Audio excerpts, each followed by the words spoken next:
tro'r bridiau cyfandirol yw i nawr gyfeillion, a mae hon yn Pencampwriaeth y bwysig iawn arall, oherwydd enillwyr yr adran hon sydd wedi mynd ymlaen ag ennill prif Pencampwriaeth y ffair 4 allan o'r 5 mlynedd ddiwethaf. Deo, wyt ti'n meddwl bod par mewn yn y cylch ar hyn o bryd sy'n ddigon da i fynd ymlaen i ennill prif Pencampwriaeth y ffair? Yn sicr, mae wledd i'r lygad yma, mae'r safon yn anghredadwy, ddweud y gwir. Y gorau ymhlith y goreon fan hyn nawr, John? Mae'r tip top fan hyn. Wyn a cotau tin ar nhw. Gwlaniad cadarn a wedyn i chi jyst gweld y cig, y siap, yr ansodd o'r wyn o dano. Mae'r beirniad, mae waith dy fe fan hyn, mae'n mynd i goffod ennill i gyno fan hyn, mae'n hyn. A mae'n gorfod bod yn ofalus iawn sy'n mae'n beirniadu'r rhain, achos glo mlaen sy'n rhyngdyn nhw yn aml. Ie, yn union, mae'r Beltex wedi dod yn rhan mor bwysig lle o bridiau o entew yn y wlad yma, a mae o weld yn ble yn iorthi i mi yn brid arall jyst iawn. A'r beirniad nawr yn trin a thrafod par Robin Slade o Henffordd, a oedd Robin yn beirniadu'r ffair gyntaf fan hyn 10 mlynedd ar 20 yn ôl, a ennill Pencampwriaeth y Carcas yr un flwyddyn. Odi, mae'r cyfenw Slade yn adnabyddus iawn trwy'r diwydiant yn gyfan gwbl, a gret i weld wedi ennill a nawr yn dod nôl i roi shot arall iddi eleni. Sir Gar wedyn gyda'r Texel Glas, oedd o Enfys Williams Llanwrda. Par da, cryf yn un ar rhain wedi ennill yn Ffair a Lloegr yn ei dosbarth. Par cryf yn un, a mae'r un yn ennill llygad achos i lliw. So mynd ddiddorol, ni'n disgwyl Beltex i fod yn ole. Ni'n disgwyl Dafad sy'n dod yn yr adran hyn i fod yn wyn i lliw. Ond nawr i ni gweld yr ID yn rhoi cysadleuaeth cryf iawn yn erbyn yr Aigwyn. A wedyn y Beltex, bryd dylanwadol tu hwnt yn ein ffeiri ni, a mae'r par yma wedi cael llwyddiant ysgubol yn barod dros gyfnod y ffair, o eiddo Jamie a Richard German Henffordd. Yndi, yn sicr. Ydy'r par yma, hain fysa di ennill y Beef Expo a yr English Winter Fair? Ie. O, na fo, ie. Par sy'n llawn cig, ac maen nhw wedi cael eu trimo'n dda. Just gylwch arnyn nhw. Maen nhw fel sef bod nhw'n gwisgo cot, dim gwisgo glaniad. Mae'r barchenog neu pwy sydd wedi troi'r ein allan. Y ddau fa. Maen nhw'n arbenigwyr, war y teg i nhw. Y ddau frawd a wedi cael ei hyfforddi gan un o'r goreon Robin Slade i hun. Ie wir, a mae jyst yn amlwg i weld, mae safon o wyn mewn o dano a maen nhw wedi cael ei troi mas yn, wel, byddwn ni'n wir i weid, maen nhw'n byti bod yn berffaith. A wedyn, enillwyr yr adran hon y llynedd, Steve a Sarah Gibbons o Aberhonddu, nhw sydd yn y pen draw wedyn, yn dangos unrhyw fryd cyfandirol sydd ddim yn y catalog. Ie, a par crifau eto draw yn y pen draw, a fi'n siŵr bydd y beirniad yn mynd draw na nesaf nawr i dod i llaw dros dyn nhw. Y Dutch sydd wedi ennill fan hyn y 2 flynedd diwetha yn yr adran hon, ond mae'r Beltex yn ddylanwadol iawn hefyd.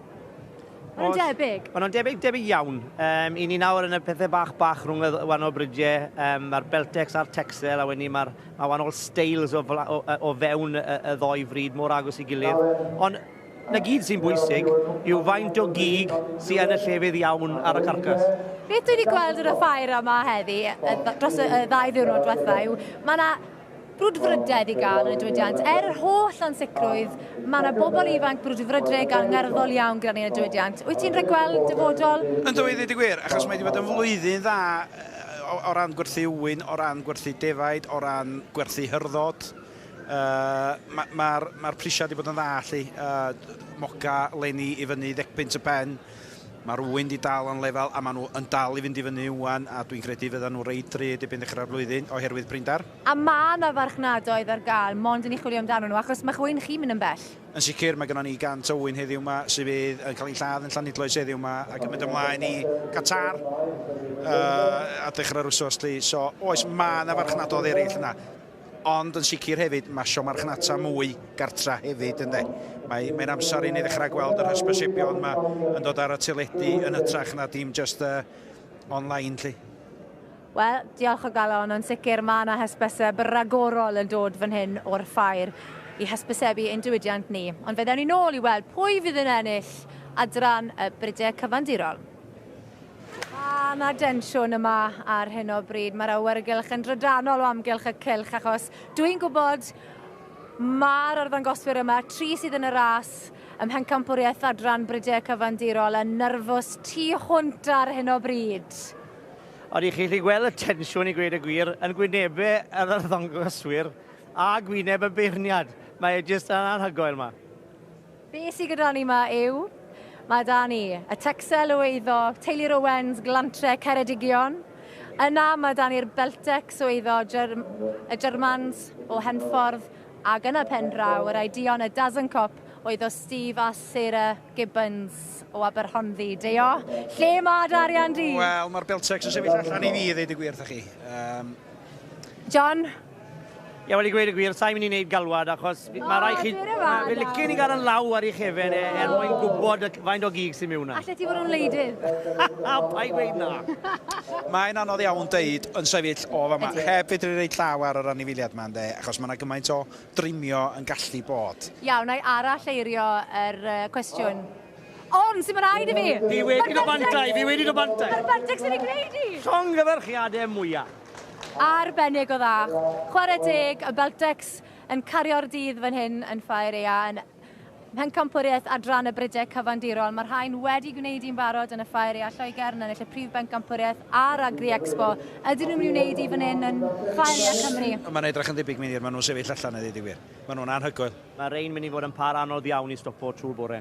Maen nhw bron a bod yn edrych yn berffaith yn dydyn. Wel, maen nhw wedi cael eu trymo yn berffaith, mae hynny yn sicr. Mae'r ddau yma, maen nhw'n gelfydd iawn wrth i gwaith. Well, massive congratulations to you both. Thank you very much. You told me yesterday that you weren't nervous at all. Are you nervous now? No, not yet. Well, I'm shaking just watching you all. No. Fair play to you. What an achievement. Yeah, They're a cracking pair. Tell me, why are they so special? They're what I class as a perfect pair. I don't think I've bred such a good pair of lambs in my life, to be honest. Been at it 5 years, and these are some real crackers, I think. You're a good teamwork. Yes, yeah. No, we work together, work hard, and it's paying off at the moment, so yeah, really happy about it. Thank you. Well, good luck to you later on. Thank you very much. Congratulations. Thank you.